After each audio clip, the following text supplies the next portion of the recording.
rolling, check. Calm and stay on the hardwood. Pump bacon, rip shaking, Chilling with.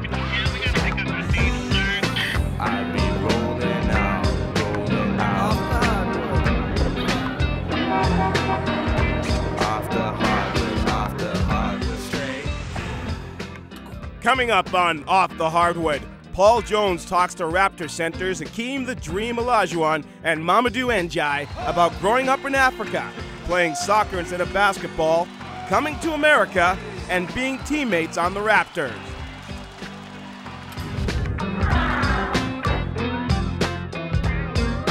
Straight off the hardwood.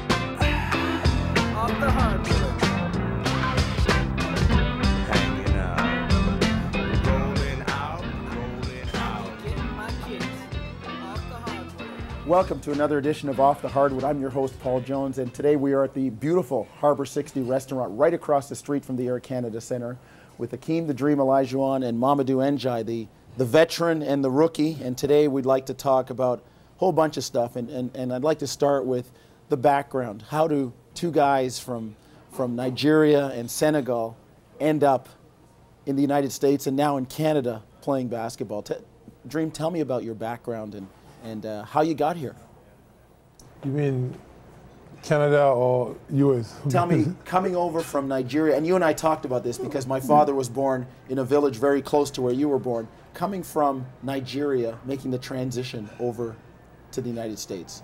Well, I was born in Lagos, Nigeria, and growing up in Nigeria at that particular time was an ideal situation because Nigeria was just going through transition of the independence. So most of the schools were free under the British education. Most of the kids go to boarding school. So the adjustment was very easy because I went to boarding school. Coming from Nigeria on campus, also to University of Houston on campus, it was just a little further away. But living on campus is an already established idea. Right, the concept was the So same. What about basketball? I hear that you started as a soccer player. How did you get into basketball from soccer?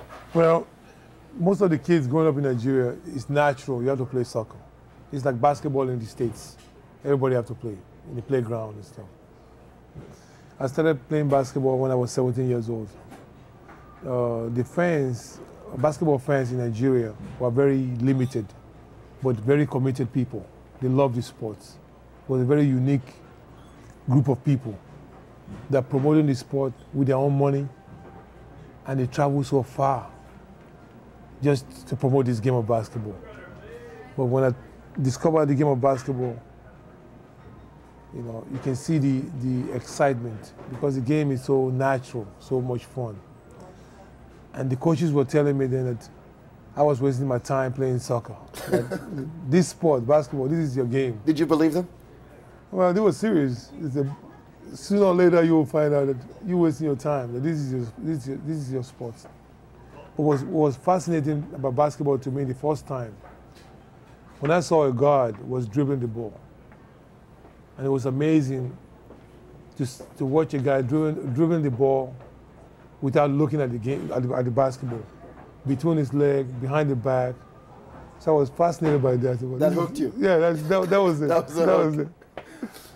Did you grow early, both of you? Were at a relatively young age, were you fairly tall when people kind of pushed you into basketball? Mamadou? Yeah, definitely. I think, my story pretty close to Dream, a little bit different. I used to play soccer a lot. I played every position. And because I was kind of anemic, I went to goalie, and then because I wouldn't be able to run much, maybe after one up and down, I retired. So I went to goalie, which is the easiest sport, which is the easiest sport because you don't have to run and stuff. So, and then yeah, but you get in big trouble if they score goals. Yeah, definitely. I used to be pretty good now, goalie. I used to be pretty good goalie, and then. Everybody was just telling me, you are so athletic, you need to start playing basketball.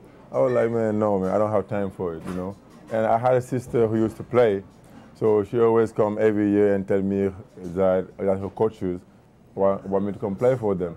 And I used to make excuses. I don't have shoes. I tell them to give me shoes, warm-ups and stuff like that first, And, that's how everything started. And a friend of my dad, came one day and he knew the national coach. And he told me, why don't you come and just, try it out? So I was about 18, almost 19. So I just went and, after I started, I felt pretty good, even though I couldn't do much but run and jump, but I felt really good.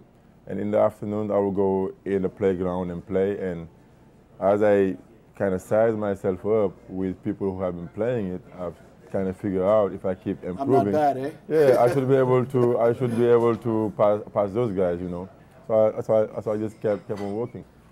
Well, we've heard about both your stories. When we come back, we'll talk about coming to America. Then after he saw me playing, then he advised me not to go to university in Nigeria, to make sure a guy of your talent should go to university in the States.